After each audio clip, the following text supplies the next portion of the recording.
أشهد أن لا إله إلا الله وحده لا شريك له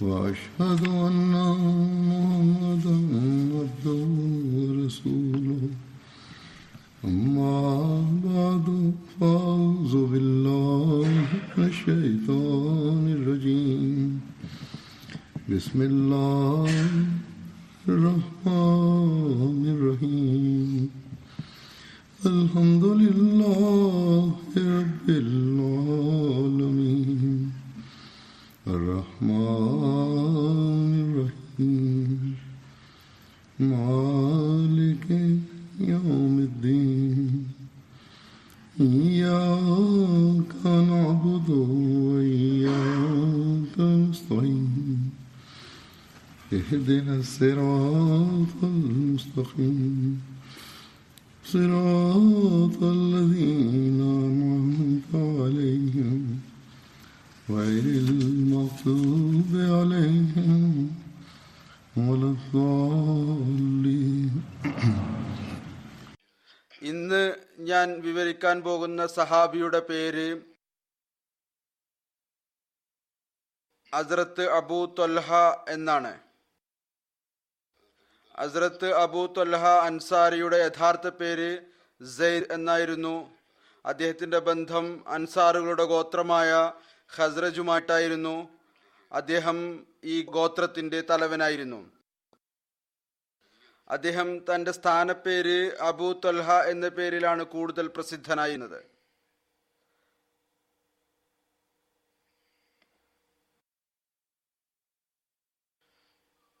ഹസ്രത്ത് അബൂ ത്വൽഹയുടെ പിതാവിന്റെ പേര് സഹൽ ബിൻ അസ്വദ് എന്നും മാതാവിന്റെ പേര് ഉബാദ ബിൻത് മാലിക് എന്നുമായിരുന്നു. ഹസ്രത്ത് അബൂ ത്വൽഹ ബൈഅത്തെ അഖ്ബ സാനിയയിൽ റസൂലുള്ളാഹി സ്വല്ലല്ലാഹു അലൈഹി വസല്ലമയുടെ കൈകളിൽ ബൈഅത്ത് ചെയ്യാൻ തൗഫീക്ക് ലഭിച്ച ആളായിരുന്നു.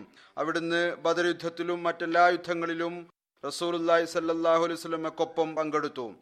ഹസ്രത്ത് അബൂ ഉബൈദ ബിൻ ജറാഹ് ഹിജ്റത്ത് ചെയ്ത് മദീനയിൽ എത്തിയപ്പോൾ റസൂലുള്ളാഹി സ്വല്ലല്ലാഹു അലൈഹി വസല്ലം ഇദ്ദേഹത്തിന്റെയും ഹസ്രത്ത് അബൂ ത്വൽഹക്കും ഇടയിൽ സഹോദര്യ ബന്ധം സ്ഥാപിച്ചു. ഹസ്രത്ത് അബൂ ത്വൽഹയുടെ നിറം ഗോതമ്പ് നിറവും നീളം മധ്യനിലയിലുള്ളതും.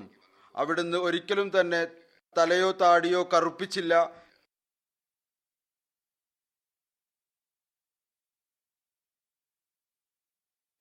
എങ്ങനെയാണോ മുടി ഉണ്ടായിരുന്നത് അതുപോലെ തന്നെ ആയിരുന്നു. ഹസ്രത്ത് അനസ് ഹസ്രത്ത് അബൂ ത്വൽഹയുടെ വളർത്തുപുത്രൻ, അതായത് അദ്ദേഹത്തിന്റെ ഭാര്യയുടെ മുമ്പുള്ള ഭർത്താവിൽ നിന്നുള്ള മകനായിരുന്നു. ഹസ്രത്ത് ഉമ്മ സുലൈമിന്റെ ആദ്യത്തെ ഭർത്താവ് മാലിക് ബിൻ നസർ ആയിരുന്നു. അദ്ദേഹം വഫാത്തായപ്പോൾ ഹസ്രത്ത് അബൂ ത്വൽഹയുമായി അവരുടെ വിവാഹം നടന്നു. അദ്ദേഹത്തിന്റെ വീട്ടിൽ അങ്ങനെ ഹസ്രത്ത് അബ്ദുള്ളയും ഹസ്രത്ത് ഉമൈറും ജനിക്കുകയുണ്ടായി. ഹസ്രത്ത് അനസ് വിവരിക്കുന്നു, ഹസ്രത്ത് അബൂ ത്വൽഹ ഉമ്മ സുലൈമിന് നിക്കാഹിന്റെ സന്ദേശം അയച്ചു. ഉമ്മ സുലൈം പറഞ്ഞു, അള്ളാഹു ആണ് സത്യം, എനിക്ക് താങ്കളെപ്പോലുള്ള ഒരു വ്യക്തിയോട് നിക്കാഹിനെ കുറിച്ച് നിരാകരിക്കാൻ സാധിക്കുകയില്ല. എന്നാൽ താങ്കൾ മുശ്രിക്കാണ്, ഞാൻ ഒരു മുസൽമാനാണ്. ഇത് സുനൻ നിസായിലെ റിവായത്താണ്. ഞാനൊരു മുസ്ലിം സ്ത്രീയാണ്, എന്നെ സംബന്ധിച്ചിടത്തോളം താങ്കളുമായി നിക്കാഹ് നടത്തുക അനുവദനീയമല്ല. അഥവാ താങ്കൾ ഇസ്ലാം സ്വീകരിക്കുകയാണെങ്കിൽ ഇതായിരിക്കും എൻ്റെ മഹർ, ഇതല്ലാതെ ഞാൻ മറ്റൊന്നും പകരം ചോദിക്കുകയില്ല. ഹസ്രത്ത് അബൂ ത്വൽഹ അങ്ങനെ ഇസ്ലാം സ്വീകരിച്ചു. ഇത് തന്നെ അവരുടെ മെഹറായി നിശ്ചയിക്കുകയും ചെയ്തു. ഹസ്രത്ത് സാബിത്ത് റളിയല്ലാഹു തആല അൻഹു പറയുമായിരുന്നു, ഞാൻ ഇസ്ലാമിൽ ഇന്നേ വരേക്കും ഏതെങ്കിലും ഒരു സ്ത്രീയെ കുറിച്ച് കേട്ടിട്ടില്ല അവരുടെ മഹർ ഇത്രമാത്രം ആദരണീയമായിട്ടുള്ളത് ഏതൊന്നാണോ ഹസ്രത്ത് ഉമ്മ സുലൈമിന്റെ മഹർ. ഹസ്രത്ത് അബൂ ത്വൽഹ ബദർ യുദ്ധത്തിൽ റസൂലുള്ളാഹി സ്വല്ലല്ലാഹു അലൈഹി വസല്ലമയ്ക്കൊപ്പം പങ്കെടുത്തിരുന്നു. ഹസ്രത്ത് അബൂ ത്വൽഹ വിവരിക്കുന്നു, നബി സല്ലല്ലാഹു അലൈഹി വസല്ലം ബദർ യുദ്ധ ദിവസം ഖുറൈശികളുടെ തലവന്മാരിലെ 24 ആളുകളെ കുറിച്ച്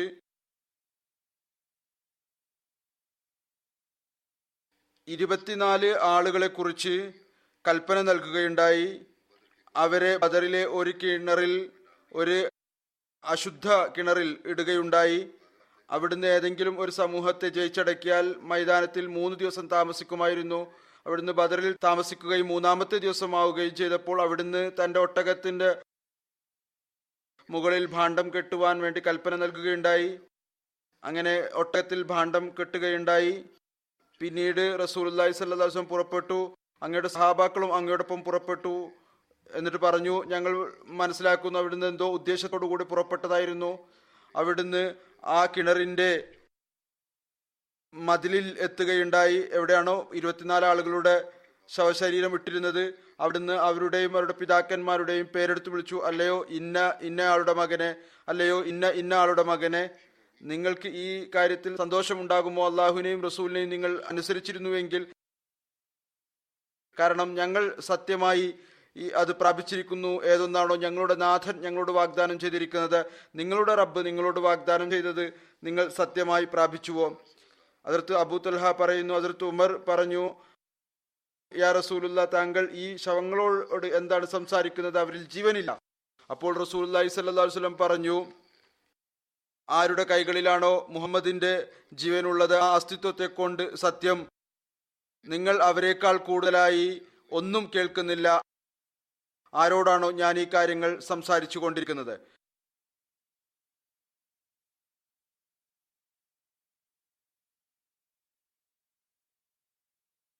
അതായത് ഈ കാര്യങ്ങൾ അള്ളാഹു അവരിലേക്ക് എത്തിച്ചു കൊണ്ടിരിക്കുന്നു. നിങ്ങളുടെ പര്യവസാനം എത്രമാത്രം മോശമായി തീർന്നു എന്ന കാര്യത്തെക്കുറിച്ച് ഹദ്റത്ത് അനസ് വിവരിക്കുന്നു, ഉഹദ് യുദ്ധം നടന്നപ്പോൾ ആളുകൾ പരാജയപ്പെട്ട് റസൂലുള്ളാഹി സ്വല്ലല്ലാഹു അലൈഹി വസല്ലമയിൽ നിന്ന് വിട്ടുനിന്നു. ഹദ്റത്ത് അബൂ തൽഹ നബി സല്ലല്ലാഹു അലൈഹി വസല്ലമക്ക് മുന്നിൽ അങ്ങേക്ക് ഒരു പരിചയമായിക്കൊണ്ട് നിലകൊണ്ടു. ഹദ്റത്ത് അബൂ തൽഹ അത്തരത്തിലുള്ള ഒരു അമ്പെയ്ത്തുകാരനായിരുന്നു.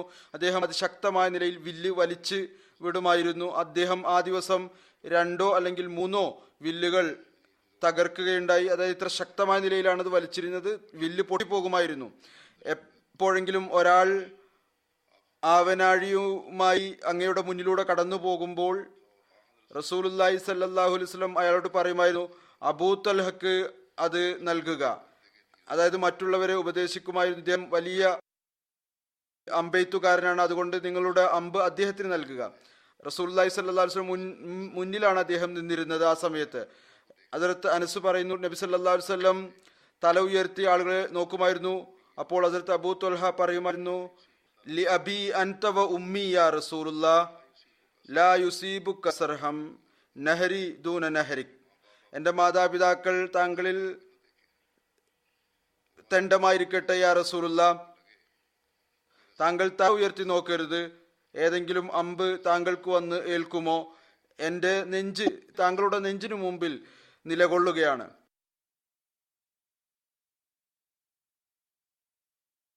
ഹസ്രത്ത് അനസ് ബിൻ മാലിക് വിവരിക്കുന്നു, ഹസ്രത്ത് അബൂ തൽഹ ഒരൊറ്റ പരിച കൊണ്ട് റസൂലുള്ളാഹി സ്വല്ലല്ലാഹു അലൈഹി വസല്ലമയെ സംരക്ഷിക്കുകയായിരുന്നു. ഹസ്രത്ത് അബൂ തൽഹ നല്ല ഒരു അമ്പെയ്ത്തുകാരനായിരുന്നു.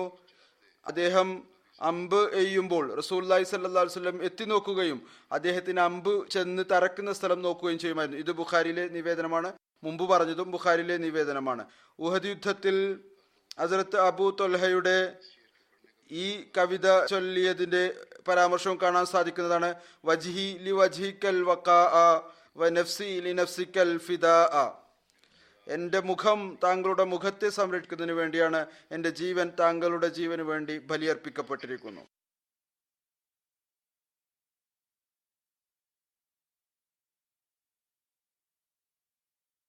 ഹസ്രത്ത് അനസ് ബിൻ മാലിക് റളിയല്ലാഹു തആല അൻഹു നിവേദനം ചെയ്യുന്നു, നബി സല്ലല്ലാഹു അലൈഹി വസല്ലം ഹസ്രത്ത് അബൂ തൽഹയോട് പറയുകയുണ്ടായി, താങ്കളുടെ ആൺകുട്ടികളിൽ എനിക്കായി ഏതെങ്കിലും ഒരു കുട്ടിയെ അന്വേഷിക്കുക. എനിക്ക് സേവനം ചെയ്യുന്നതിന് വേണ്ടി ഞാൻ ഖൈബറിലേക്ക് യാത്ര നടത്തുകയാണ്. ഹസ്രത്ത് അബൂ തൽഹ വാഹനത്തിൽ എന്നെ പിന്നിലിരുത്തി കൊണ്ടുപോയി, അതായത് ഹസ്രത്ത് അനസിനെ. ഹസ്രത്ത് അനസ് പറയുന്നു, ഞാൻ അപ്പോൾ ഒരു ആൺകുട്ടിയായിരുന്നു, പ്രായപൂർത്തിക്ക് അടുത്ത് എത്തിക്കൊണ്ടിരിക്കുകയായിരുന്നു. ഞാൻ റസൂലുള്ളാഹി സ്വല്ലല്ലാഹു അലൈഹി വസല്ലമക്ക് സേവനം ചെയ്യുമായിരുന്നു. അവിടുന്ന് ഇറങ്ങുമ്പോൾ അവിടുന്ന് എപ്പോഴും ഈ ദുആ ചൊല്ലുന്നതായി ഞാൻ കേട്ടു. അല്ലാഹുമ്മ ഇന്നി അഊദുക മിനൽ ഹമ്മി വൽ ഹുസ്നി വൽ അജ്സി വൽ കസലി വൽ ബുഖ്ലി വൽ ജുബ്നി വൽ ദൈനി വൽ ഗലബത്തിർ റിജാൽ.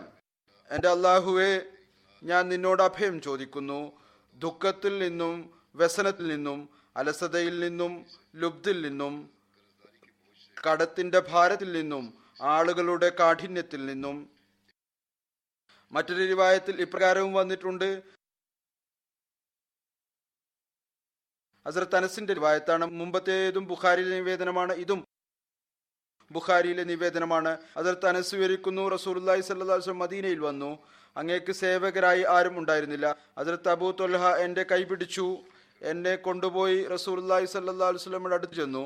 എന്നിട്ട് പറഞ്ഞു, യാ റസൂലുള്ളാ, അനസ് നല്ല വിവേകിയായ ഒരു കുട്ടിയാണ്, ഇദ്ദേഹം താങ്കളെ സഹായിക്കുന്നതാണ്. ഹസ്രത്ത് അനസ് പറയുന്നു, ഞാൻ അതുകൊണ്ട് യാത്രയിലും അങ്ങയെ സേവിച്ചു, അതുപോലെ തന്നെ അങ്ങ് താമസിക്കുന്ന സമയത്ത് സേവിച്ചു. ഞാൻ ഏതെങ്കിലും ഒരു ജോലി ചെയ്താൽ അവിടുന്ന് ഒരിക്കലും എന്നോട് പറയുമായിരുന്നില്ല, ഈ ജോലി നീ എന്തിനാണ് ഇങ്ങനെ ചെയ്തത്. ഏതെങ്കിലും ഒരു ജോലി ഞാൻ ചെയ്തിട്ടില്ല എങ്കിൽ അതിനെക്കുറിച്ച് ഒരിക്കലും എന്നോട് പ്രകാരം പറഞ്ഞിരുന്നില്ല, നീ ആ ജോലി എന്തുകൊണ്ട് ഇങ്ങനെ ചെയ്തില്ല. അല്ലെങ്കിൽ അതായത് ഒരിക്കലും തന്നെ ഒരു വിധത്തിൽ ശകാരവും നടത്തിയില്ല. ഹസ്രത്ത് അനസ് ബിൻ മാലിക് റളിയല്ലാഹു തആല അൻഹു വിവരിക്കുന്നു, നബി സല്ലല്ലാഹു അലൈഹി വസല്ലമയ്ക്കൊപ്പം അവിടുന്ന് അസ്ഫാൻ, അത് മക്കക്കും മദീനക്കും ഇടയിലുള്ള ഒരു സ്ഥലമാണ്, അവിടെ നിന്ന് തിരിച്ചു വരികയായിരുന്നു. റസൂലുള്ളാഹി സ്വല്ലല്ലാഹു അലൈഹി വസല്ലം ആ സമയത്ത് തന്റെ ഒട്ടകപ്പുറത്ത് യാത്ര ചെയ്യുകയായിരുന്നു. അവിടുന്ന് ഹസ്രത്ത് സഫിയ ബിൻത് ഹുയ്യ് തന്റെ പിന്നിൽ ഇരുത്തിയിരുന്നു. അങ്ങയുടെ ഒട്ടകത്തിന് കാല് തെറ്റി രണ്ടുപേരും താഴെ വീണു. ഹസ്രത്ത് അബൂ ത്വൽഹ ഇത് കണ്ട് ഉടനെ തന്നെ ഒട്ടകപ്പുറത്തുനിന്ന് ചാടി. എന്നിട്ട് പറഞ്ഞു, യാ റസൂലുള്ളാ, ഞാൻ താങ്കൾക്ക് തെണ്ടമായിരിക്കുന്നു. റസൂലുള്ളാഹി സ്വല്ലല്ലാഹു അലൈഹി വസല്ലം ആദ്യം സ്ത്രീകൾ നോക്കുക. ഹസ്രത്ത് അബൂ ത്വൽഹ തന്റെ മുഖത്ത് വസ്ത്രം ഇട്ടു. ഹസ്രത്ത് സഫിയോട് അടുത്ത് വന്നു തുണി അവരുടെ മേലിട്ടു. അതായത് അദ്ദേഹത്തിന് പർദ്ദയെക്കുറിച്ച് ഇത്രമാത്രം ശ്രദ്ധയുണ്ടായിരുന്നു. അവർ രണ്ടുപേരുടെയും യാത്രാവാഹനത്തെ ശരിയാക്കി അവർ യാത്ര പുറപ്പെട്ടു. ഞങ്ങൾ റസൂലുള്ളാഹി സ്വല്ലല്ലാഹു അലൈഹി വസല്ലമക്ക് ചുറ്റും ഒരു വട്ടം ഉണ്ടാക്കി. ഞങ്ങൾ മദീനയുടെ ഉയർന്ന പ്രദേശത്തെത്തിയപ്പോൾ റസൂലുള്ളാഹി സ്വല്ലല്ലാഹു അലൈഹി വസല്ലം പറഞ്ഞു, ആയിബൂന തായിബൂന ആബിദൂന ലി റബ്ബിന ഹാമിദൂൻ. നമ്മൾ തിരിച്ചു വരുന്നവരാണ്, നമ്മുടെ റബ്ബിന്റെ സമക്ഷത്തിൽ തൗബ ചെയ്യുന്നവരാണ്, നമ്മുടെ റബ്ബിനെ ഇബാദത്ത് ചെയ്യുന്നവരാണ്, നമ്മുടെ റബ്ബിനെ പ്രകീർത്തിക്കുകയും ചെയ്യുന്നവരാണ്. അവിടുന്ന് മദീനയിൽ പ്രവേശിക്കുന്നതുവരെ ഇതേ വാചകങ്ങൾ ഉരുവിട്ടുകൊണ്ടേ ഇരുന്നു. ഹസ്രത്ത് മുസ്ലിം മഊദ് റളിയല്ലാഹു തആല അൻഹു ഈ സംഭവത്തെ പരാമർശിച്ചുകൊണ്ട് പറയുന്നു, ഒരിക്കൽ ഖൈബർ യുദ്ധത്തിൽ നിന്ന് തിരിച്ചു വരികയായിരുന്നു. അങ്ങയുടെ ഭാര്യ ഹസ്രത്ത് സഫിയയും അങ്ങയോടൊപ്പം ഉണ്ടായിരുന്നു. വഴിയിൽ വെച്ച് ഒട്ടകത്തിന് കാല് തെറ്റി അവിടുന്നും സഫിയ രണ്ടുപേരും താഴെ വീണു. ഹസ്രത്ത് അബൂ ത്വൽഹ അൻസാരിയുടെ ഒട്ടകം അങ്ങക്ക് പിന്നിലുണ്ടായിരുന്നു. അദ്ദേഹം ഉടൻ തന്നെ ഒട്ടകത്തിൽ നിന്ന് ചാടി അങ്ങയുടെ അടുത്തേക്ക് വന്നു. എന്നിട്ട് പറഞ്ഞു, യാ റസൂലുള്ളാ, എന്റെ ജീവൻ താങ്കളുടെ മേൽ ബലിയായിരിക്കുന്നു, താങ്കൾക്ക് എന്തെങ്കിലും പരിക്ക് പറ്റിയോ? ഹസ്രത്ത് അബൂ ത്വൽഹ അങ്ങയുടെ അടുത്തെത്തിയപ്പോൾ റസൂലുള്ളാഹി സ്വല്ലല്ലാഹു അലൈഹി വസല്ലം പറഞ്ഞു, അബൂ ത്വൽഹ, ആദ്യം സ്ത്രീയുടെ ഭാഗത്തേക്ക് നോക്കുക, സ്ത്രീയുടെ ഭാഗത്തേക്ക് നോക്കുക. 2 പ്രാവശ്യം പറഞ്ഞു. അദ്ദേഹം മുസ്ലിം മൗദ് റളിയല്ലാഹു തആല അൻഹു പറയുന്നു, ഹസ്രത്ത് അബൂ ത്വൽഹ റസൂലുള്ളാഹി സ്വല്ലല്ലാഹു അലൈഹി വസല്ലമയുടെ പ്രേമിയായിരുന്നു. അങ്ങയുടെ ജീവന്റെ ചോദ്യം വരുമ്പോൾ അദ്ദേഹത്തിന് മറ്റാരെ കാണാനാണ്? എന്നാൽ റസൂലുള്ളാഹി സ്വല്ലല്ലാഹു അലൈഹി വസല്ലം പറഞ്ഞു, പോകൂ, ആദ്യം സ്ത്രീയെ കുറിച്ച് നോക്കൂ, സ്ത്രീയെ എഴുന്നേൽപ്പിക്കൂ. ഇത് സ്ത്രീയുടെ അവകാശത്തെക്കുറിച്ച് പറയുകയായിരുന്നു. അപ്പോഴാണ് അവിടുന്ന് ഈ സംഭവം വിവരിച്ചത്. ഹസ്രത്ത് അനസ് വിവരിക്കുന്നു, റസൂൽ തിരുമേനി സല്ലല്ലാഹു അലൈഹി വസല്ലം ഖൈബറിനെ ആക്രമിച്ചു. ഞങ്ങൾ അതിന്റെ അടുത്ത് ചെന്ന് സുബഹി നമസ്കരിച്ചു. അപ്പോൾ ഇരുട്ട് തന്നെയായിരുന്നു. പിന്നീട് നബി സല്ലല്ലാഹു അലൈഹി വസല്ലം യാത്ര പുറപ്പെട്ടു. ഹസ്രത്ത് അബൂ ത്വൽഹയും യാത്ര പുറപ്പെട്ടു. ഞാൻ ഹസ്രത്ത് അബൂ ത്വൽഹയ്ക്കൊപ്പം പിന്നിലാണ് യാത്ര ചെയ്തിരുന്നത്. നബി സല്ലല്ലാഹു അലൈഹി വസല്ലം ഖൈബറിന്റെ തെരുവുകളിൽ കുതിരയെ ഓടിച്ചു. എൻ്റെ കാൽമുട്ട് നബി സല്ലല്ലാഹു അലൈഹി വസല്ലമയുടെ തുടയോട് സ്പർശിക്കുന്നുണ്ടായിരുന്നു. രണ്ടുപേരും ഇത്രമാത്രം അടുത്തടുത്താണ് ഇരുന്നിരുന്നത്. പിന്നീട് അവിടുന്ന് ചൂട് കാരണം അല്ലെങ്കിൽ എളുപ്പത്തിനു വേണ്ടിയോ തൻ്റെ കാലിൽ നിന്ന് തുണി ഉയർത്തി, അതായത് തുണി മുട്ടിൽ നിന്ന് അല്പം ഉയർത്തി. പറയുന്നു, ഏതുവരെ എന്നാൽ ഞാൻ നബി സല്ലല്ലാഹു അലൈഹി വസല്ലമയുടെ തുടയുടെ വെളുപ്പ് കണ്ടു. ഇവിടെ തുട എന്നതുകൊണ്ട് ഉദ്ദേശിക്കുന്നത് കാൽമുട്ടിന് മുകളിലുള്ള ഭാഗം എന്നാണ്. അവിടുന്ന് ഗ്രാമത്തിൽ പ്രവേശിച്ചപ്പോൾ പറഞ്ഞു, അല്ലാഹു അക്ബർ, ഖുരിബത്ത് ഖൈബർ, ഇന്നാ ഇദാ നസൽനാ ബിസാഅത്തിൻ ഖൗമിൻ വസാഅ സബഅൽ മുൻദിരീൻ.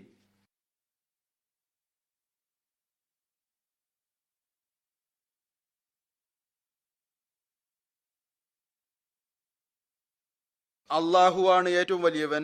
ഖൈബർ ജനശൂന്യമായി. ഞങ്ങൾ എപ്പോഴെങ്കിലും ഏതെങ്കിലും സമൂഹത്തിന്റെ മുറ്റത്ത് തമ്പടിക്കുമ്പോൾ പിന്നീട് ആ സമൂഹത്തിന്റെ പ്രഭാതം വളരെ മോശമായിത്തീരുന്നു. ആർക്കാണോ മുമ്പ് തന്നെ ദൈവിക ശിക്ഷയെക്കുറിച്ച് താക്കീത് കൊടുത്തിരുന്നത്. ഇതവിടുന്ന് 3 തവണ പറഞ്ഞു. ഹദ്റത്ത് അനസ് പറയുന്നു, ആളുകൾ തങ്ങളുടെ ജോലിക്കായി പുറത്ത് ഇറങ്ങി. അപ്പോൾ അവര് പറഞ്ഞു, മുഹമ്മദ് സല്ലല്ലാഹു അലൈഹി വസല്ലം. അബ്ദുൽ അസീസ് പറയുമായിരുന്നു, ഞങ്ങളുടെ ചില സുഹൃത്തുക്കൾ മുഹമ്മദ് എന്നതിനോടൊപ്പം ഖമീസ് അഥവാ സൈന്യം എന്നുള്ള വാക്കും പറഞ്ഞിരുന്നു. ഹദ്റത്ത് പറയുന്നു, ഞങ്ങൾ അതിനെ യുദ്ധം ചെയ്ത് കീഴടക്കി തടവുകാരെ ഒരുമിച്ച് കൂട്ടി. അപ്പോൾ ഹദ്റത്ത് ദേഹ കൽബി വന്നു. എന്നിട്ട് പറഞ്ഞു, ഓ അല്ലാഹുവിന്റെ നബിയെ, എനിക്ക് തടവുകാരിൽ നിന്ന് ഒരു അടിമ സ്ത്രീയെ നൽകിയാലും. അവിടുന്ന് പറഞ്ഞു, ഒരു പെൺകുട്ടിയെ എടുത്തുകൊള്ളുക. അദ്ദേഹം ഹുയ്യിന്റെ മകൾ സഫിയയെ വാങ്ങി. അപ്പോൾ ഒരാൾ നബി സല്ലല്ലാഹു അലൈഹി വസല്ലമയുടെ അടുത്ത് വന്നു. എന്നിട്ട് പറഞ്ഞു, ഓ അല്ലാഹുവിന്റെ നബിയെ, താങ്കൾ ദഹിയക്ക് ഖുറൈസ, നസീർ എന്നിവയുടെ നേതാവ് സഫിയ ബിൻ തുഹീനെ നൽകിയിരിക്കുകയാണ്. അവരാകട്ടെ താങ്കൾക്ക് മാത്രമാണ് യോഗ്യരായിട്ടുള്ളത്. അവിടുന്ന് പറഞ്ഞു, സഫിയയെ വിളിച്ചു കൊണ്ടുവരിക. സഫിയയെ കൊണ്ടുവന്നു. ഹസ്രത്ത് ദഹിയയും കൂടെ ഉണ്ടായിരുന്നു. അവിടുന്ന് ദഹിയയോട് പറഞ്ഞു, ഈ തടവുകാരിൽ നിന്ന് മറ്റാരെങ്കിലും താങ്കൾ എടുത്തുകൊള്ളുക. ഹസ്രത്ത് അനസ് പറയുന്നു, നബി കരീം സല്ലല്ലാഹു അലൈഹി വസല്ലം ഹസ്രത്ത് സഫിയയെ സ്വതന്ത്രയാക്കി. പിന്നീട് അവരെ വിവാഹം കഴിക്കുകയും ചെയ്തു. അപ്പോൾ ഹസ്രത്ത് സാബിത്തിന് ഹസ്രത്ത് അനസിനോട് ചോദിച്ചു, അബു ഹംസ, അതായത് റസൂലുള്ളാഹി സ്വല്ലല്ലാഹു അലൈഹി വസല്ലം അവർക്ക് എന്താണ് മഹർ നൽകിയത്? അദ്ദേഹം പറഞ്ഞു, അവിടുന്ന് അവരെ സ്വതന്ത്രരാക്കിയിരുന്നു, അവരെ വിവാഹം കഴിക്കുകയും ചെയ്തു. അവരുടെ സ്വാതന്ത്ര്യം തന്നെ അവരുടെ മഹറായിരുന്നു. അവിടുന്ന് അവസാനം തന്റെ വഴിയിൽ തന്നെ ആയിരുന്നു. ഹസ്രത്ത് ഉമ്മ സുലൈം ഹസ്രത്ത് സഫിയയെ അങ്ങേക്ക് വേണ്ടി അണിയിച്ചൊരുക്കി. പിന്നീട് അവിടെ വെച്ച് വിവാഹം നടന്നു. അങ്ങയുടെ അടുത്തേക്ക് അവരെ പറഞ്ഞയച്ചു. പിന്നീട് അതിനുശേഷം പറയുന്നു, അടുത്ത ദിവസം റസൂൽ തിരുമേനി സല്ലല്ലാഹു അലൈഹി വസല്ലം പറഞ്ഞു, ആരുടെയെങ്കിലും പക്കൽ എന്തെങ്കിലും ഉണ്ടെങ്കിൽ അത് കൊണ്ടുവരിക. അവിടുന്ന് തോലുകൊണ്ടുള്ള ഭക്ഷണത്തളിക വിരിച്ചു. ചിലർ ഈത്തപ്പഴം കൊണ്ടുവന്നു, ചിലർ നെയ്യ് കൊണ്ടുവന്നു. അബ്ദുൽ അസീസ് പറഞ്ഞു, ഞാൻ വിചാരിക്കുന്നു അദ്ദേഹം പൂരം പൊടിയും കൊണ്ടുവന്നു എന്ന് പറയുന്നതായി ഓർക്കുന്നു. പറഞ്ഞു, പിന്നീട് അദ്ദേഹം അതെല്ലാം കൂട്ടിച്ചേർത്ത് കുഴക്കുകയും. ഇത് തന്നെയായിരുന്നു റസൂൽ തിരുമേനി സല്ലല്ലാഹു അലൈഹി വസല്ലമയുടെ വലീമ സദ്യ. ഒരു റിവായത്തിൽ ഇപ്രകാരവും കാണാം, കോട്ട വിജയിച്ചടക്കിയതിനു ശേഷം ഹസ്രത്ത് സഫിയ ദഹിയയുടെ പങ്കിൽപ്പെട്ടു. സഹാബ കറാം സല്ലല്ലാഹു അലൈഹി വസല്ലം ഒരുപാട് സഹാബാക്കൾ, ഒരു സഹാബിയല്ല ഒരുപാട് പേർ വന്ന് പറഞ്ഞു. റസൂൽ തിരുമേനി സല്ലല്ലാഹു അലൈഹി വസല്ലം അടുത്ത് വന്ന് അവരെ പ്രശംസിക്കാനും അവരുടെ ഗുണങ്ങൾ പറയാൻ തുടങ്ങി. ഇതുകൂടെ പറഞ്ഞു, സ്ഥാനത്തിന്റെയും മാനത്തിന്റെയും അടിസ്ഥാനത്തിൽ ഹസ്രത്ത് സഫിയക്ക് ഏറ്റവും ഉചിതമായിട്ടുള്ളത് ഇതാണ്, താങ്കൾക്ക് വേണ്ടി അവരെ തിരഞ്ഞെടുക്കുക, താങ്കൾ അവരെ വിവാഹം കഴിച്ചാലും. അങ്ങനെ റസൂലുള്ളാഹി സ്വല്ലല്ലാഹു അലൈഹി വസല്ലം ഹസ്രത്ത് ദഹിയയുടെ അടുത്തേക്ക് സന്ദേശം അയച്ചു. അവിടുന്ന് 7 അടിമകൾക്ക് പകരം ഹസ്രത്ത് സഫിയയെ വാങ്ങി അവരെ ഉമ്മ സുലൈമിനെ ഏൽപ്പിച്ചു, അവരെ തന്റെ കൂടെ വെക്കുന്നതിനു വേണ്ടി.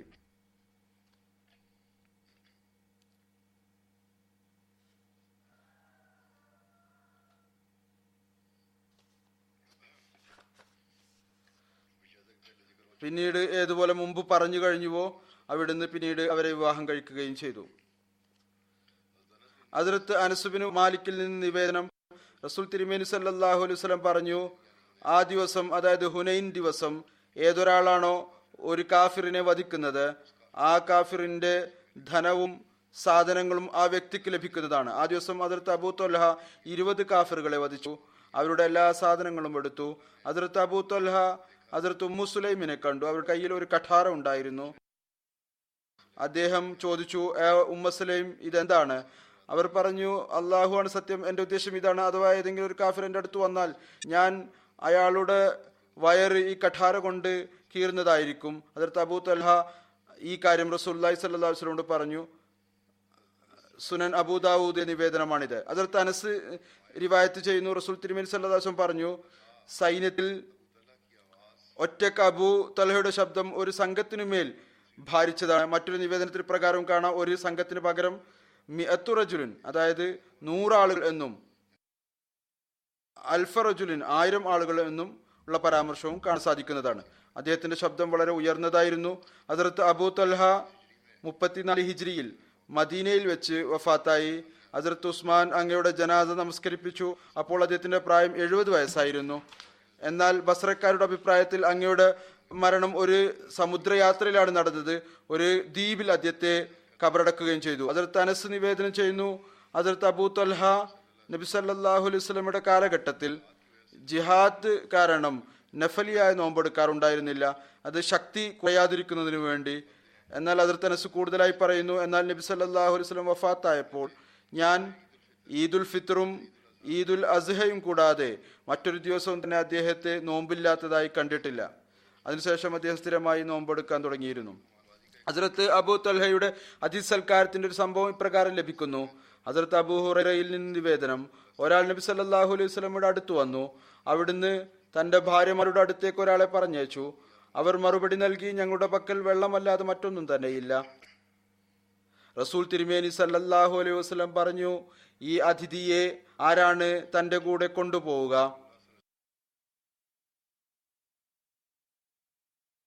അല്ലെങ്കിൽ പറഞ്ഞു, ഇദ്ദേഹത്തെ ആരാണ് അതിഥിയായി സ്വീകരിക്കുക? അൻസാറുകളിൽ നിന്നൊരാൾ പറഞ്ഞു, ഞാൻ അങ്ങനെ ചെയ്യാം. അങ്ങനെ അദ്ദേഹം ആ വ്യക്തിയെ തന്റെ കൂടെ കൂട്ടി തന്റെ ഭാര്യയുടെ അടുത്തേക്ക് ചെന്നു. പറഞ്ഞു, റസൂൽ തിരുമേനി സല്ലല്ലാഹു അലൈഹി വസല്ലം അതിഥിയെ നല്ലപോലെ സൽക്കരിക്കുക. അവർ പറഞ്ഞു, നമ്മുടെ പക്കൽ ഒന്നും തന്നെയില്ല, എന്നാൽ ഇത്രത്തോളം ഭക്ഷണമുണ്ടത് തന്റെ കുട്ടികൾക്ക് തന്നെ പ്രയാസത്തോടു കൂടി മതിയാകുന്നതായിരിക്കും. അപ്പോൾ അദ്ദേഹം പറഞ്ഞു, നമ്മുടെ ഈ ഭക്ഷണം തയ്യാറാക്കുക, വിളക്കും കത്തിക്കുക, പിന്നീട് കുട്ടികളെ അവർ രാത്രി ഭക്ഷണം ചോദിച്ചാൽ കിടത്തി ഉറക്കുക. അങ്ങനെ അവർ അവരുടെ ഭക്ഷണം തയ്യാറാക്കി, വിളക്ക് കത്തിച്ചു, തന്റെ കുട്ടികളെ കിടത്തി ഉറക്കി. പിന്നീട് അവർ എഴുന്നേറ്റു വിളക്ക് ശരിയാക്കുന്നതിന് വേണ്ടി എഴുന്നേൽക്കുന്നത് പോലെ അവർ ആ വിളക്ക് അണച്ചു കളഞ്ഞു. അവർ രണ്ടുപേരും ആ അതിഥിക്ക് മുന്നിൽ ഈ പ്രകടനം നടത്തി. അഥവാ അവർ രണ്ടുപേരും ഭക്ഷണം കഴിച്ചുകൊണ്ടിരിക്കുകയാണ്. എന്നാൽ അവർ രണ്ടുപേരും വിശന്ന വയറുമായി രാത്രി കഴിച്ചുകൂട്ടി. നേരം വെളുത്തപ്പോൾ റസൂൽ തിരുമേനി സല്ലല്ലാഹു അലൈഹി വസല്ലമയുടെ അടുത്തു ചെന്നു. അവിടുന്ന് പറഞ്ഞു, ഇന്ന് രാത്രി അള്ളാഹു ചിരിച്ചു, അല്ലെങ്കിൽ പറഞ്ഞു, നിങ്ങളുടെ 2 പേരുടെയും പ്രവൃത്തിയിൽ വളരെയധികം സന്തോഷിച്ചു. അള്ളാഹു ഈ വഹി ഇറക്കി, വയുഹ്സിനൂന അലാ അൻഫുസിഹിം വലൗ കാന ബിഹിം ഖസാസ വമൻ യൂഖ ശുഹ നഫ്സിഹി ഫഉലൈക ഹുമുൽ മുഫ്ലിഹൂൻ. അവർ സ്വയം തങ്ങളുടെ ജീവനുമേൽ മറ്റുള്ളവർക്ക് മുൻഗണന നൽകിയിരിക്കുന്നു. അവർക്ക് സ്വയം പ്രയാസവും ബുദ്ധിമുട്ടും ഉണ്ടായിട്ടുകൂടി ആരാണോ തങ്ങളുടെ ആത്മാവിന്റെ ലുബ്ധിൽ നിന്ന് രക്ഷപ്പെടുന്നത്, അവർ തന്നെയാണ് യഥാർത്ഥത്തിൽ വിജയിക്കുന്ന ആളുകൾ. ഹദ്റത്ത് അനസ് വിവരിക്കുന്നു, റസൂൽ തിരുമേനി സല്ലല്ലാഹു അലൈഹി വസല്ലം ഒരിക്കൽ തന്റെ മുടി വെട്ടി മുടി മുറിച്ചു കളഞ്ഞു. അപ്പോൾ ഹദ്റത്ത് അബൂ തൽഹ ആയിരുന്നു ആദ്യത്തെ വ്യക്തി ആരാണോ അങ്ങയുടെ മുടിയിൽ നിന്ന് അല്പം മുടി എടുത്തു വെച്ചത്. ഹദ്റത്ത് അനസ് ബിൻ മാലിക് വിവരിക്കുന്നു, ഹദ്റത്ത് അബൂ തൽഹ ഹദ്റത്ത് ഉമ്മെ സുലൈമിനോട് പറഞ്ഞു, ഞാൻ റസൂൽ തിരുമേനി സല്ലല്ലാഹു അലൈഹി വസല്ലമയുടെ ശബ്ദം ബലഹീനമായ നിലയിൽ കേട്ടു. ഞാൻ വിചാരിക്കുന്നു അങ്ങേക്ക് വിശക്കുന്നുണ്ട് എന്ന്. നിന്റെ കയ്യിൽ എന്തെങ്കിലും ഭക്ഷണത്തിനായിരിക്കുണ്ടോ? ഹദ്റത്ത് ഉമ്മെ സുലൈം പറഞ്ഞു, അതെ എന്ന് പറഞ്ഞുകൊണ്ട് ബാർലി കൊണ്ടുള്ള ഏതാനും റൊട്ടി എടുത്തു. പിന്നീട് അവർ തന്റെ ഒരു തട്ടം എടുത്തു. എന്നിട്ട് ആ റൊട്ടിയെ അതിന്റെ ഒരു വശത്ത് പൊതിഞ്ഞു. അതെന്റെ കയ്യിൽ നൽകി. തട്ടത്തിന്റെ ഒരു ഭാഗം എന്റെ ശരീരത്ത് പുതക്കുകയും ചെയ്തു. പിന്നീട് അവർ റസൂൽ തിരുമേനി സല്ലല്ലാഹു അലൈഹി വസല്ലമയുടെ അടുത്തേക്ക് എന്നെ പറഞ്ഞയച്ചു. ഹദ്റത്ത് അനസ് പറയുമായിരുന്നു, ഞാൻ അത് വാങ്ങി പുറപ്പെട്ടു. അപ്പോൾ റസൂൽ തിരുമേനി സല്ലല്ലാഹു അലൈഹി വസല്ലമയെ പള്ളിയിൽ കണ്ടുമുട്ടി. അങ്ങയോടൊപ്പം കുറച്ച് ആളുകളും ഉണ്ടായിരുന്നു.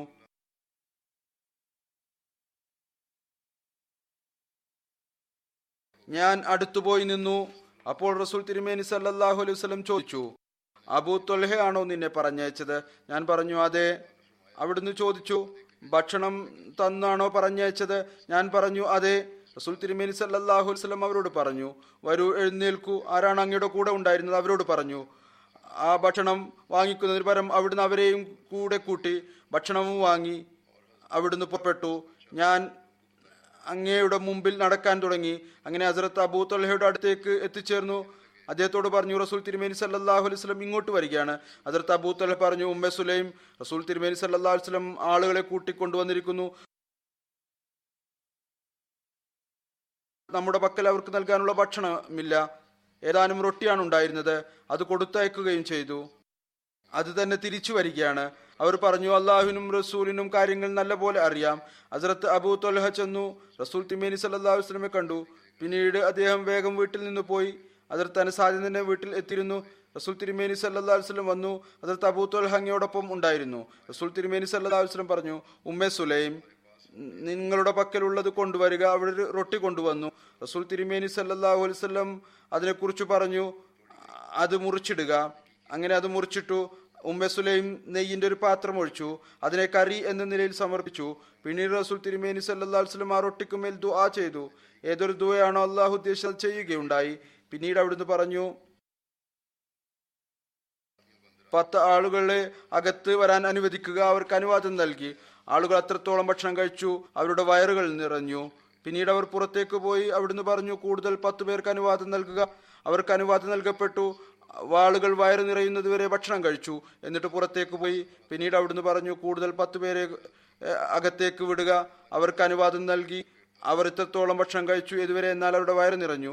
അവരും പുറത്തു പോയി. പിന്നീട് അവിടുന്ന് പറഞ്ഞു, കൂടുതൽ 10 ആളുകൾക്ക് അനുവാദം നൽകുക. അവർക്ക് അനുവാദം നൽകപ്പെട്ടു. അവർ വയറ് നിറയുന്നത് വരെ ഭക്ഷണം കഴിച്ചു, പുറത്തുപോയി. ചുരുക്കത്തിൽ അവരെല്ലാവരും തന്നെ ഭക്ഷണം കഴിച്ചു, വയറ് നിറയെ ഭക്ഷണം കഴിച്ചു. അവർ 70-80 ആളുകൾ ഉണ്ടായിരുന്നു. റസൂൽ തിരുമേനി സല്ലല്ലാഹു അലൈഹി വസല്ലമയുടെ ദുആയുടെ ബർക്കത്തിന്റെ പരാമർശവും കാണാവുന്നതാണ് ഈ റിവായത്തിൽ. ഹദ്റത്ത് അനസ് ബിൻ മാലിക് വിവരിക്കുന്നു, ഹദ്റത്ത് അബൂ ത്വൽഹ മദീനയിൽ എല്ലാ അൻസാറുകളെക്കാളും കൂടുതൽ തോട്ടം ഉള്ള ആളായിരുന്നു. അദ്ദേഹത്തിന് ഏറ്റവും പ്രിയപ്പെട്ട സ്വത്ത് ബേറോഹ എന്ന തോട്ടമായിരുന്നു. അത് മസ്ജിദിനു മുന്നിൽ ആയിരുന്നു. നബി സല്ലല്ലാഹു അലൈഹി വസല്ലം അവിടെ വരാറുണ്ടായിരുന്നു. അവിടുത്തെ ശുദ്ധമായ വെള്ളം കുടിക്കുമായിരുന്നു. ഹദ്റത്ത് അനസ് പറയുമായിരുന്നു, ഈ ആയത്ത് ഇറങ്ങിയപ്പോൾ, ലൻ തനാലുൽ ബിർറ ഹത്താ തുൻഫിഖൂ മിമാ തുഹിബ്ബൂൻ, നിങ്ങൾ ഒരിക്കലും തന്നെ നന്മയെ പ്രാപിക്കുകയില്ല ഏതുവരെ നിങ്ങൾ ആ വസ്തുക്കളിൽ നിന്ന് ഏതൊന്നാണോ നിങ്ങൾ സ്നേഹിക്കുന്നത് ചിലവ് ചെയ്യുന്നില്ലയോ. ഹസ്രത്ത് അബൂ ത്വൽഹ എഴുന്നേറ്റ് നിന്നു. എന്നിട്ട് പറഞ്ഞു, യാ റസൂലുള്ളാഹി സ്വല്ലല്ലാഹു അലൈഹി വസല്ലം, അല്ലാഹു പറയുന്നു, ലൻ തനാലുൽ ബിർറ ഹത്താ തുൻഫിഖൂ മിമ്മാ തുഹിബ്ബൂൻ, നിങ്ങൾ ഒരിക്കലും തന്നെ നന്മയെ പ്രാപിക്കുകയില്ല ഏതുവരെ നിങ്ങൾ ആ വസ്തുക്കളിൽ നിന്ന് ചിലവ് ചെയ്യുന്നില്ലയോ ഏതൊന്നാണോ നിങ്ങൾ സ്നേഹിക്കുന്നത്. എൻ്റെ സ്വത്തുക്കളിൽ എനിക്ക് ഏറ്റവും പ്രിയപ്പെട്ട തോട്ടം ബേറോഹയാണ്. അത് ഞാൻ അള്ളാഹുവിനു വേണ്ടി സദക്ക ചെയ്യുന്നു. ഞാൻ പ്രതീക്ഷിക്കുന്നു അള്ളാഹുവിൻ്റെ പക്കൽ അത് സ്വീകാര്യമായൊരു നന്മയായിരിക്കും. അതൊരു സൂക്ഷിപ്പ് മുതൽ എന്ന നിലയിൽ ഉണ്ടായിരിക്കും. അതുകൊണ്ട് എവിടെയാണോ അള്ളാഹു താങ്കൾക്ക് ഉചിതമായി മനസ്സിലാക്കി തരുന്നത് അവിടെ അത് ചിലവഴിച്ചു കൊള്ളുക. അവിടുന്ന് പറഞ്ഞു, ഷാബാഷ്, ഇത് പ്രയോജനം നൽകുന്ന ധനമാണ്. അല്ലെങ്കിൽ പറഞ്ഞു, ഇതെന്നും നിലനിൽക്കുന്ന ഒരു ധനമാണ്. അവിടുന്ന് പറയുന്നു, ഇത് താങ്കൾ പറഞ്ഞിരിക്കുന്നു, ഞാൻ കേൾക്കുകയും ചെയ്തിരിക്കുന്നു. ഞാൻ വിചാരിക്കുന്നത് താങ്കൾ ഇതിനെ താങ്കളുടെ അടുത്ത ബന്ധുക്കളിൽ തന്നെ വിതരണം ചെയ്യുക. അബൂ തൽഹ പറഞ്ഞു, യാ റസൂലുള്ളാഹ്, ഹുസൂറിന്റെ നിർദ്ദേശത്തിന്റെ അടിസ്ഥാനത്തിൽ അങ്ങനെ തന്നെ ഞാൻ ചെയ്യാം. അങ്ങനെ അബൂ തൽഹ ഈ തോട്ടത്തെ തന്റെ അടുത്ത ബന്ധുക്കളിലും തന്റെ പിതൃവ്യന്റെ മക്കളിലും വിതരണം ചെയ്തു. അതിർത്ത് അബൂ തൽഹക്ക് ഈ ഒരു സ്ഥാനവും സൗഭാഗ്യവും ഉണ്ടായിരുന്നു. അദ്ദേഹം റസൂൽ തിരുമേനി സല്ലല്ലാഹു അലൈഹി വസല്ലമയുടെ ഒരു മകൾ വഫാത്തായപ്പോൾ റസൂൽ തിരുമേനി സല്ലല്ലാഹു അലൈഹി വസല്ലമയുടെ നിർദ്ദേശമനുസരിച്ച് അവരുടെ ഖബറിൽ ഇറങ്ങി ഹുസൂറിന്റെ മകളുടെ ശവശരീരം ഖബറിൽ വെക്കുകയും ചെയ്തു. ഹദ്റത്ത് അനസ് ബിൻ മാലിക് വിവരിക്കുന്നു, ഒരിക്കൽ മദീനക്കാർ പെട്ടെന്ന് ഭയചകിതരായി. നബി സല്ലല്ലാഹു അലൈഹി വസല്ലം അബൂ തൽഹയുടെ കുതിരപ്പുറത്ത് യാത്ര പുറപ്പെട്ടു. അത് പതുക്കെയാണ് സഞ്ചരിച്ചിരുന്നത്. അല്ലെങ്കിൽ ഇങ്ങനെ പറഞ്ഞു, അതിന്റെ വേഗത വളരെ കുറവായിരുന്നു. അവിടുന്ന് തിരിച്ചു വന്നപ്പോൾ അബൂ തൽഹയോട് പറഞ്ഞു, നാം താങ്കളുടെ കുതിരയെ വളരെ വേഗത്തിൽ ചരിക്കുന്ന ഒന്നായി കണ്ടു. അതിനുശേഷം ആ കുതിരയെ ഓട്ടത്തിൽ നേരിടാൻ മറ്റൊന്നിനും സാധിക്കുമായിരുന്നില്ല. ഹദ്റത്ത് അനസ് നിവേദനം ചെയ്യുന്നു, റസൂൽ തിരുമേനി സല്ലല്ലാഹു അലൈഹി വസല്ലം ഞങ്ങളുമായി ഇടപഴകുമായിരുന്നു. എൻ്റെ ചെറിയ സഹോദരനോട് തമാശ രൂപേണ പറയുമായിരുന്നു, ഓ അബൂ ഉമൈർ, നുവൈർ എന്താണ് ചെയ്തത്? അബൂ ഉമൈർ ഒരു പക്ഷിയെ വളർത്തിയിരുന്നു. നുവൈർ എന്ന് പക്ഷിക്കാണ് പറയുന്നത്. അത് ചത്തുപോയി. അതിന്റെ ദുഃഖം അദ്ദേഹത്തിന് വളരെയധികം ഉണ്ടായിരുന്നു. അതുകൊണ്ട് തമാശ രൂപേണ അദ്ദേഹത്തോട് പറയുമായിരുന്നു, ഒന്നുകിൽ പക്ഷി ഈ ചത്തുപോയി, അല്ലെങ്കിൽ അത് പറന്നുപോയി. ഏതായിരുന്നാലും അത് കാരണം ആ കുട്ടിയെ കളിയാക്കുമായിരുന്നു. അധികവും അങ്ങനെയായിരിക്കും. നമസ്കാരത്തിന്റെ സമയമാകുമ്പോൾ നബി സല്ലല്ലാഹു അലൈഹി വസല്ലം ഞങ്ങളുടെ വീട്ടിലാണെങ്കിൽ അവിടുന്ന് ആ വിരിപ്പ് വിരിക്കാൻ ഞങ്ങളോട് കൽപ്പിക്കും. ഏതൊന്നിലാണ് അവർ നിൽക്കുന്നത്. പിന്നീട് ഞങ്ങൾ അത് വിരിക്കുകയും അത് വൃത്തിയാക്കുകയും ചെയ്യും.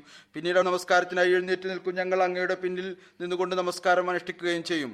ഹദ്റത്ത് അനസ് ബിൻ മാലിക് വിവരിക്കുന്നു, ഹദ്റത്ത് അബ്ദുല്ല ബിൻ അബൂ തൽഹ അൻസാരിയുടെ ജനനം നടന്നപ്പോൾ ഇദ്ദേഹത്തിന്റെ സഹോദരന്റെ അബൂ തൽഹയുടെ മകന്റെ മാതാവിന്റെ ഭാഗത്ത് നിന്ന് അദ്ദേഹത്തിന്റെ സഹോദരനായിരുന്നു.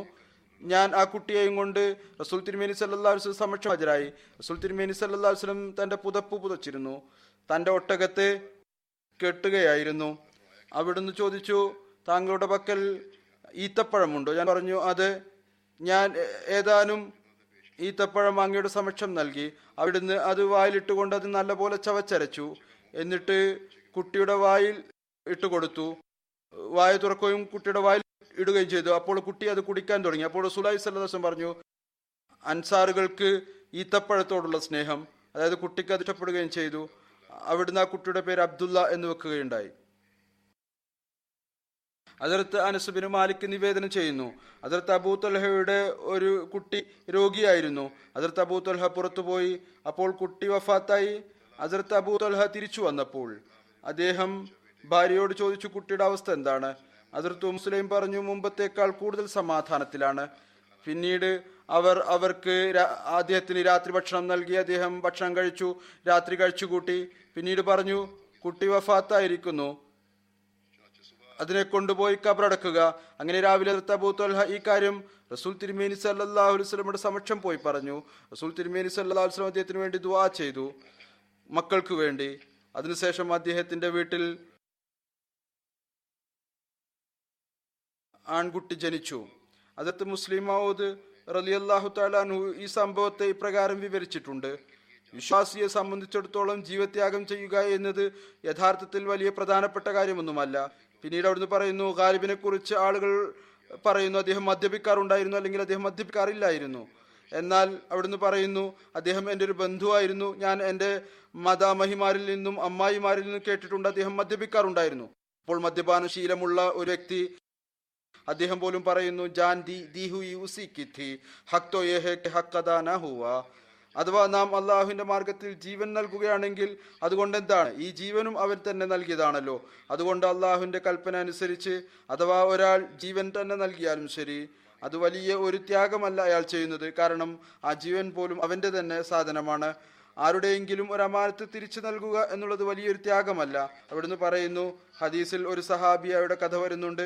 ഇതേ ഉമ്മ സുലൈമിന്റെ റസൂൽ തിരുമേനി സല്ലല്ലാഹു അലൈഹി വസല്ലം അവരുടെ ഭർത്താവിനെ അബൂ ത്വൽഹയെ ഏതോ ഇസ്ലാമിക സേവനത്തിനായി പുറത്ത് പറഞ്ഞയച്ചതായിരുന്നു. അദ്ദേഹത്തിന്റെ കുട്ടി രോഗിയായിരുന്നു. അദ്ദേഹത്തിന് കുട്ടിയുടെ രോഗത്തെക്കുറിച്ച് പ്രകൃതിപരമായി തന്നെ വ്യാകുലത ഉണ്ടായിരുന്നു. ആ സഹാബി തിരിച്ചു വന്നപ്പോൾ അദ്ദേഹത്തിന്റെ അസാന്നിധ്യത്തിൽ അദ്ദേഹത്തിന്റെ കുട്ടി വഫാത്തായി പോയിരുന്നു. മാതാവ് തന്റെ മൃതി അടഞ്ഞ കുട്ടിയുടെ മേൽ തുണിയിട്ടു. അതിനെ കുളിപ്പിക്കുകയും കഴുകുകയും സുഗന്ധം പൂശുകയും ചെയ്തു. വളരെ ധൈര്യപൂർവ്വം തന്റെ ഭർത്താവിനെ സ്വീകരിച്ചു. ആ സഹാബി വീട്ടിൽ വന്നപ്പോൾ അദ്ദേഹം ഉടനെ തന്നെ കുട്ടിയെക്കുറിച്ച് ചോദിച്ചു. അപ്പോൾ ആ സഹാബി മറുപടി നൽകി, പൂർണ്ണമായും സുഖത്തിലാണ്. അദ്ദേഹം ഭക്ഷണം കഴിച്ചു, സമാധാനത്തോടു കൂടി കിടന്നു, ഭർത്താവിനോടുള്ള കടമകളും നിർവഹിച്ചു. അദ്ദേഹം തന്റെ ഭാര്യയെ കണ്ടു കഴിഞ്ഞപ്പോൾ ഭാര്യ പറഞ്ഞു, ഞാൻ തങ്ങളോട് ഒരു കാര്യം പറയാൻ ആഗ്രഹിക്കുന്നു. ഭർത്താവ് മറുപടി പറഞ്ഞു, എന്താണ് കാര്യം? ഭാര്യ പറഞ്ഞു, അഥവാ ഒരാൾ ആരുടെയെങ്കിലും അടുത്ത് ഒരു അമാനത്ത് വെച്ചു പോവുകയും കുറച്ചു കാലത്തിന് ശേഷം അത് തിരിച്ചെടുക്കാൻ ഉദ്ദേശിക്കുകയും ചെയ്താൽ ആ വസ്തു അയാൾക്ക് തിരിച്ചു നൽകണോ അതോ വേണ്ടയോ? അദ്ദേഹം മറുപടി പറഞ്ഞു, ആരാണ് ആ വിഡ്ഢി, ആരുടെയെങ്കിലും അമാനത്തുകൾ തിരിച്ചു നൽകാത്തതായിട്ടുള്ള? ഭാര്യ പറഞ്ഞു, അവർക്ക് തീർച്ചയായും ഖേദം ഉണ്ടാകുമല്ലോ, ഞാൻ അമാനത്ത് തിരിച്ചു നൽകുകയാണ്. അവർ മറുപടി പറഞ്ഞു, എന്തിനാണ് ഖേദം? എന്താണ് ഖേദിക്കേണ്ട കാര്യം? ആ വസ്തു അദ്ദേഹത്തിൻ്റെതായിരുന്നില്ല. അഥവാ അതിന് തിരിച്ചു നൽകിയെങ്കിൽ പിന്നെ അതിൽ എന്ത് ഖേദമുണ്ടാകാനാണ്? ഭാര്യ പറഞ്ഞു, ഇതാണ് കാര്യമെങ്കിൽ നമ്മുടെ കുട്ടി അവൻ അള്ളാഹുവിന്റെ ഒരു അമാനത്തായിരുന്നു. അള്ളാഹു അവനെ നമ്മിൽ നിന്ന് തിരിച്ചെടുത്തിരിക്കുന്നു. ഈ ഒരു ധൈര്യമാണ് അന്നത്തെ സ്ത്രീകളിൽ ഉണ്ടായിരുന്നത്. അതുകൊണ്ട് ജീവൻ നൽകുക എന്നത് ഒരു വലിയ കാര്യമൊന്നുമല്ല. പ്രത്യേകിച്ച് ഒരു വിശ്വാസിയെ സംബന്ധിച്ചിടത്തോളം നിസ്സാരമായിട്ടുള്ള കാര്യമാണ്. പിന്നീട് മുമ്പ് വിവരിച്ച ഹദീസ്, റസൂൽ തിരുമേനി സല്ലല്ലാഹു അലൈഹി വസല്ലം അവർക്ക് വേണ്ടി ദുആ ചെയ്തു. അവരുടെ അടുത്ത് കുട്ടി ജനിച്ചു. പിന്നീട് ഉടനെ തന്നെ അവരുടെ അടുത്തൊരു ആൺകുട്ടി ജനിക്കുകയുണ്ടായി. കുറച്ചു കാലത്തിന് ശേഷം പിന്നീട് അള്ളാഹു അവർക്ക് ഇത്രമാത്രം നൽകുകയുണ്ടായി. അൻസാറുകളിൽ നിന്ന് ഒരു വ്യക്തി നിവേദനം ചെയ്തിട്ടുണ്ട്, ഞാൻ ഹദ്റത്ത് അബൂ തൽഹയുടെ 9 കുട്ടികളെ കണ്ടിട്ടുണ്ട്. അവരെല്ലാവരും വിശുദ്ധ ഖുർആന്റെ കാരികളായിരുന്നു, 9 ആൺകുട്ടികളും. ആസിം അഹ്വൽ നിവേദനം ചെയ്യുന്നു, ഞാൻ നബി സല്ലല്ലാഹു അലൈഹി വസല്ലമയുടെ പാനപാത്രം ഹദ്റത്ത് അനസിന്റെ പക്കൽ കണ്ടു. അതിൽ വിള്ളൽ വീണിരുന്നു. ഹദ്റത്ത് അനസ് അതിനെ വെള്ളി കൊണ്ട് യോജിപ്പിച്ചിരുന്നു. അത് നല്ല പോലെ വീതിയുള്ള ഉന്നതമായ മരം കൊണ്ടുണ്ടാക്കിയ പാനപാത്രമായിരുന്നു. ഹദ്റത്ത് അനസ് പറഞ്ഞു, ഞാൻ ഈ പാനപാത്രത്തിൽ നബി സല്ലല്ലാഹു അലൈഹി വസല്ലമക്ക് പല പ്രാവശ്യം വെള്ളം നൽകിയിട്ടുണ്ട്. ഇബ്നു സിരീൻ പറയുന്നു, അത് ആ പാനപാത്രം ലോഹത്തിന്റെ കമ്പികൾ കൊണ്ട് യോജിപ്പിച്ചിരുന്നു. ഹദ്റത്ത് അനസ് ഉദ്ദേശിക്കേണ്ടായി അത് സ്വർണം കൊണ്ടോ വെള്ളിയെ കൊണ്ടോ യോജിപ്പിക്കാം. എന്നാൽ ഹദ്റത്ത് അബൂ ത്വൽഹ പറഞ്ഞു, ഏതൊന്നാണോ റസൂലുള്ളാഹി സ്വല്ലല്ലാഹു അലൈഹി വസല്ലം നിർമ്മിച്ചിട്ടുള്ളത് അതിൽ ഒരു മാറ്റവും വരുത്തരുത്. അങ്ങനെ അദ്ദേഹം ആ ഉദ്ദേശം ഉപേക്ഷിക്കുകയുണ്ടായി. ഹദ്റത്ത് അനസ് ബിൻ മാലിക് വിവരിക്കുന്നു, ഞാൻ അബൂ ത്വൽഹ അൻസാരി, ഹസ്രത്ത് അബൂ ഉബൈദ ബിൻ ജറാഹ്, ഹസ്രത്ത് ഉബയ്യ് ബിൻ കഅബ് എന്നിവർക്ക് ഈത്തപ്പഴം കൊണ്ടുള്ള മദ്യം കുടിപ്പിക്കുകയായിരുന്നു. അപ്പോൾ വന്ന ഒരു വ്യക്തി വന്ന് ഈ വാർത്ത നൽകി, മദ്യം ഹറാമാക്കപ്പെട്ടിരിക്കുന്നു. ഹസ്രത്ത് അബൂ ത്വൽഹ ആ വ്യക്തിയുടെ വാർത്ത കേട്ട ഉടനെ തന്നെ പറഞ്ഞു, ഓ അനസ്, ഈ കുംഭങ്ങൾ തച്ചുടക്കുക. ഹസ്രത്ത് അനസ് പറയുന്നു, ഞാനൊരു കല്ലുകൊണ്ട് കുംഭങ്ങളുടെ താഴ്ഭാഗം പൊട്ടിച്ചു കളയുകയുണ്ടായി. ഹദ്റത്ത് അനസ് ബിൻ മാലിക് വിവരിക്കുന്നു, നബി സല്ലല്ലാഹു അലൈഹി വസല്ലമയുടെ വഫാത്ത് സംഭവിച്ചപ്പോൾ മദീനയിൽ ഒരു വ്യക്തി ഉണ്ടായിരുന്നു. അദ്ദേഹം ലഹദ് ഖബർ തയ്യാറാക്കുന്ന ആളായിരുന്നു. മറ്റൊരാളുണ്ടായിരുന്നു, അയാൾ തുറന്ന നിലയിലുള്ള ഖബർ തയ്യാറാക്കുന്ന ആളായിരുന്നു. സഹാബാക്കൾ പറഞ്ഞു, നമുക്ക് നമ്മുടെ നാഥനോട് ഇസ്തിഖാറ ചെയ്യാം, എന്നിട്ട് രണ്ടുപേരെയും വിവരമറിയിക്കാം. രണ്ടുപേരിൽ അവസാനം വരുന്ന ആളെ നമുക്ക് ഉപേക്ഷിക്കാം. അതായത് ആദ്യം വരുന്നത് ആരാണോ അവരെ കൊണ്ട് ജോലി ചെയ്യിപ്പിക്കാം. അങ്ങനെ രണ്ടുപേരുടെ അടുത്തേക്കും സന്ദേശം അയച്ചു. അപ്പോൾ ലഹദ് ഖബർ തയ്യാറാക്കുന്ന ആൾ ആദ്യം വന്നു. അപ്പോൾ സഹാബാക്കൾ നബി കരീം സല്ലല്ലാഹു അലൈഹി വസല്ലമയുടെ ലഹദ് ഖബർ തയ്യാറാക്കി. ഇതിന്റെ ഷറഹിൽ അല്ലാമ ഇബ്നു സിരീൻ എഴുതുന്നു, ലഹദ് ഖബർ തയ്യാറാക്കുന്ന ആൾ അബൂ ത്വൽഹ ആയിരുന്നു. തുറന്ന ഖബർ തയ്യാറാക്കുന്ന ആൾ ഹദ്റത്ത് അബൂ ഉബൈദ ബിൻ ജറാഹ് ആയിരുന്നു. ഇതാണ് ഇദ്ദേഹത്തെ കുറിച്ചുള്ള പൂർണ്ണമായ വിവരണം. ഇനി ഞാൻ ഒരു സംക്ഷിപ്ത വിവരണം ഒരു മർഹൂമിനെ കുറിച്ച് നടത്തുന്നതാണ്. അദ്ദേഹത്തിന്റെ ജനാസയും നമസ്കരിപ്പിക്കുന്നതാണ്. നമസ്കാരത്തിന് ശേഷം ബഹുമാനപ്പെട്ട ബാബു മുഹമ്മദ് ലത്തീഫ് ഷംസ് സാഹിബ് അമൃതസരി, അദ്ദേഹം ഹദ്റത്ത് മിയാ നൂർ മുഹമ്മദ് സാഹിബ് സഹാബി ഹദ്റത്ത് മസീഹ് മൗഊദ് അലൈഹി സ്വലാത്തു വസ്സലാമിന്റെ മകനായിരുന്നു. ഇദ്ദേഹത്തിന്റെ മരണം 26 ജനുവരിയിൽ റബോയിൽ വെച്ച് നടക്കുകയുണ്ടായി. 90 വയസ്സ് പ്രായത്തിൽ അള്ളാഹുവിന്റെ അനുഗ്രഹത്താൽ മർഹൂം മൂസിയായിരുന്നു. അദ്ദേഹം ജമാഅത്തിന്റെ പ്രസിദ്ധനായ മുബല്ലിഗ് മൗലാന മുഹമ്മദ് സിദ്ദീഖ് അമൃതസരി സാഹിബിന്റെ ചെറിയ സഹോദരനായിരുന്നു. ബാബു ലത്തീഫ് സാഹിബിന്റെ പിതാവ് ബഹുമാനപ്പെട്ട മിയാ നൂർ മുഹമ്മദ് സാഹിബ് സഹാബി ഹദ്റത്ത് മസീഹ് മൗഊദ് അലൈഹി സ്വലാത്തു വസ്സലാം ആയിരുന്നു. അദ്ദേഹം യുവത്വത്തിന്റെ തുടക്കത്തിൽ തന്നെ ഹദ്റത്ത് ഖലീഫത്തുൽ മസീഹ് സാനിയുടെ സമക്ഷം ബാബു ലത്തീഫ് സാഹിബിനെ കൊണ്ടുപോകുകയുണ്ടായി. ഹദ്റത്ത് ഖലീഫത്തുൽ മസീഹ് സാനിയുടെ സമക്ഷം യുവത്വത്തിൽ തന്നെ, എന്നിട്ട് വഖഫായി അദ്ദേഹത്തെ സമർപ്പിക്കുകയും ചെയ്തു. ഹദ്റത്ത് ഖലീഫത്തുൽ മസീഹ് സാനി പറഞ്ഞു, നിങ്ങൾക്ക് 2 കുട്ടികളുണ്ട്. മുമ്പ് തന്നെ ഒരു മകൻ മുറബിയായി വഖഫെ സിന്ദഗിയാണ്. ഇദ്ദേഹവും മുഴുവൻ വഖഫെ സിന്ദഗിയെ പോലെ തന്നെ ജോലി ചെയ്യുന്നതാണ്. അങ്ങനെ അദ്ദേഹം വഖഫ് ചെയ്ത ആളെപ്പോൾ തന്നെ ജോലി ചെയ്യുകയുണ്ടായി. 4.5 വർഷം റെയിൽവേ ഡിപ്പാർട്ട്മെന്റിൽ ക്ലർക്കായി ജോലി ചെയ്യാൻ ശേഷം ഒക്ടോബർ 1952 മുതൽ ഉദ്യോഗസ്ഥനായി ജോലി ചെയ്യാൻ അദ്ദേഹം സ്വയം തന്നെ സമർപ്പിക്കുകയുണ്ടായി. 1952 മുതൽ ജമാഅത്തിന്റെ സേവനത്തിൽ തൗഫീക്ക് ലഭിച്ചു. ആദ്യത്തെ നിയമനം നസാറത്ത് ബൈത്തുൽ മാലിലായിരുന്നു. പിന്നീട് 1954 ഡയലി അൽ ഫസലിൽ നിയമിതനായി. 1961 പ്രൈവറ്റ് സെക്രട്ടറിയുടെ ഓഫീസിൽ റൈറ്ററായി അദ്ദേഹത്തെ നിയമിച്ചു. ഹദ്റത്ത് ഖലീഫത്തുൽ മസീഹ് സാനിയുടെ ഖിലാഫത്ത് കാലഘട്ടത്തിലെ അവസാനത്തെ 3 വർഷം പ്രൈവറ്റ് സെക്രട്ടറി ഓഫീസിൽ, ഹദ്റത്ത് ഖലീഫത്ത് മസീഹ് സാലിസിന്റെ ഖിലാഫത്ത് കാലഘട്ടത്തിൽ ഹദ്റത്ത് ഖലീഫത്തുൽ മസീഹ് റാബി ഹിജ്റത്ത് ചെയ്തതിനു ശേഷവും റബോയിൽ അവിടെ PS ഓഫീസ് നിലവിലുണ്ടായിരുന്നു, ഇപ്പോഴും നിലനിൽക്കുന്നുണ്ട്. അവിടെ 2014 വരെ ഇദ്ദേഹത്തിന് സേവനം ചെയ്യാനുള്ള തൗഫീക്ക് ലഭിച്ചു. 1985 ഇദ്ദേഹത്തിന് അസിസ്റ്റന്റ് പ്രൈവറ്റ് സെക്രട്ടറിയായി സേവനം ചെയ്യാൻ അവസരം നൽകി. വളരെ നല്ല നിലയിൽ അദ്ദേഹം തന്റെ കടമകൾ നിർവഹിക്കുകയുണ്ടായി. അദ്ദേഹത്തിന്റെ മൊത്തം സേവനകാലം 62 വർഷമാണ്. അതിൽ ഏകദേശം 53 വർഷം പ്രൈവറ്റ് സെക്രട്ടറി ഓഫീസിൽ വിവിധ തലത്തിൽ നിന്നുകൊണ്ട് അദ്ദേഹത്തിന് സേവനത്തിലുള്ള തൗഫീക്ക് ലഭിച്ചു. തന്റെ ജോലിയിൽ വലിയ പ്രാവീണ്യം ഉണ്ടായിരുന്നു. വളരെ നല്ല രീതിയിലും മുഴുകിയ നിലയിലും ജോലി ചെയ്യുമായിരുന്നു. അതോടൊപ്പം തന്നെ ദീനീപരമായ വായനയിൽ താല്പര്യമുണ്ടായിരുന്നു. ജമാഅത്തിന്റെ ഗ്രന്ഥങ്ങളിൽ ഗഹനമായ വായന ഉണ്ടായിരുന്നു. ഷൂറയുടെ സംവിധാനവുമായി ബന്ധപ്പെട്ട് പ്രത്യേകമായ നിലയിൽ സേവനം ചെയ്യാൻ അദ്ദേഹത്തിന് തൗഫീക്ക് ലഭിച്ചു.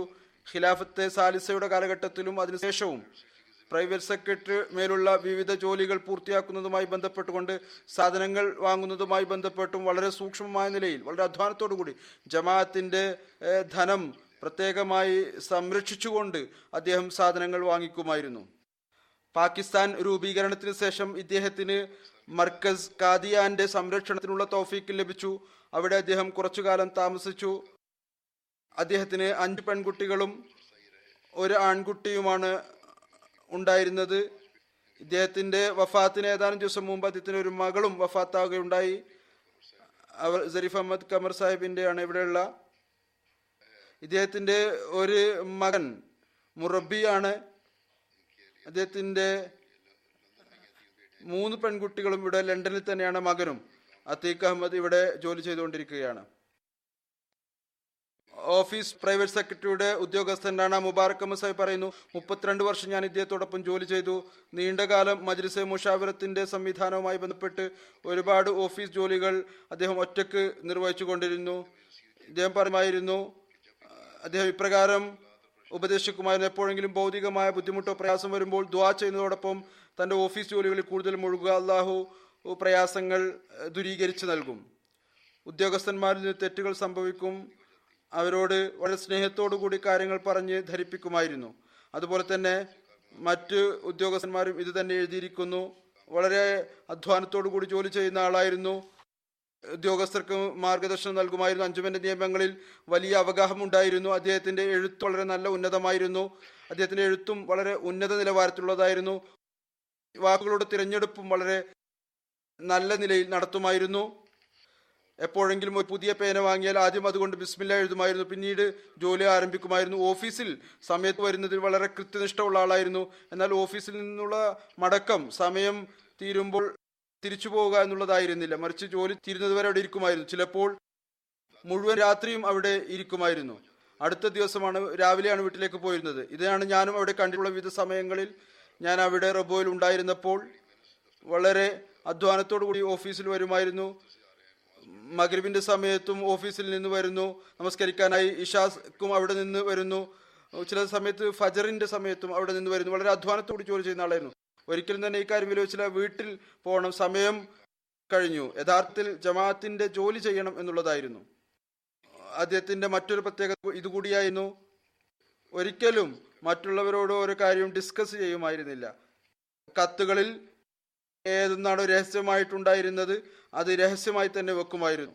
അതുപോലെ തന്നെ ഇദ്ദേഹത്തിന് 74 നാസിർ സയ്യിദ് അഹമ്മദ് എഴുതുന്നു, 74 ഖലീഫത്തുൽ മസീ സാലിസ് ഇസ്ലാമാബാദ് അസംബ്ലിയിൽ ഹാജരായ സമയത്ത് പ്രൈവറ്റ് സെക്രട്ടറിയുടെ ടീമിൽ ഇദ്ദേഹം ഉണ്ടായിരുന്നു. അവിടെ ഓഫീസ് ജോലികൾ കൂടാതെ മറ്റുള്ളവരെ സഹായിക്കുകയും ചെയ്യുമായിരുന്നു. ഉദ്യോഗസ്ഥന്മാരോടൊപ്പം ചേർന്ന് പാത്രം കഴുകുക പോലും ചെയ്യുമായിരുന്നു. ഇത്രമാത്രം നിസ്വാർത്ഥ മനുഷ്യനായിരുന്നു. അള്ളാഹു ഇദ്ദേഹത്തോട് മഗ്ഫിറത്തോടും കാരുണ്യത്തോടും കൂടി പെരുമാറട്ടെ. ഇദ്ദേഹത്തിന്റെ സ്ഥാനങ്ങൾ ഉയർത്തുമാറാകട്ടെ. ഇദ്ദേഹത്തിന്റെ മക്കൾക്കും തലമുറയെയും ഇദ്ദേഹത്തിന്റെ നന്മയിൽ നിലനിർത്തുമാറാകട്ടെ.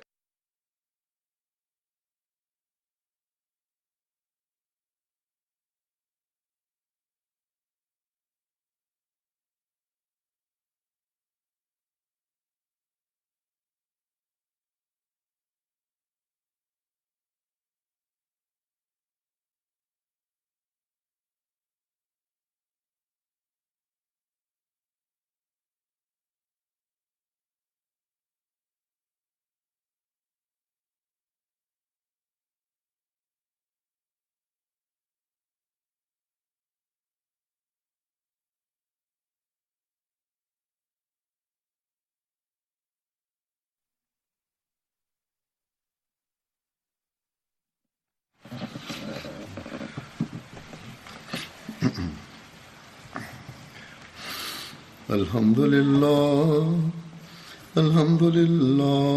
نحمده ونستعينه ونستغفره ونؤمن به ونتوكل عليه ونعوذ بالله من شرور أنفسنا ومن سيئات أعمالنا من يهده الله فلا مضل له ومن يضلل فلا هادي له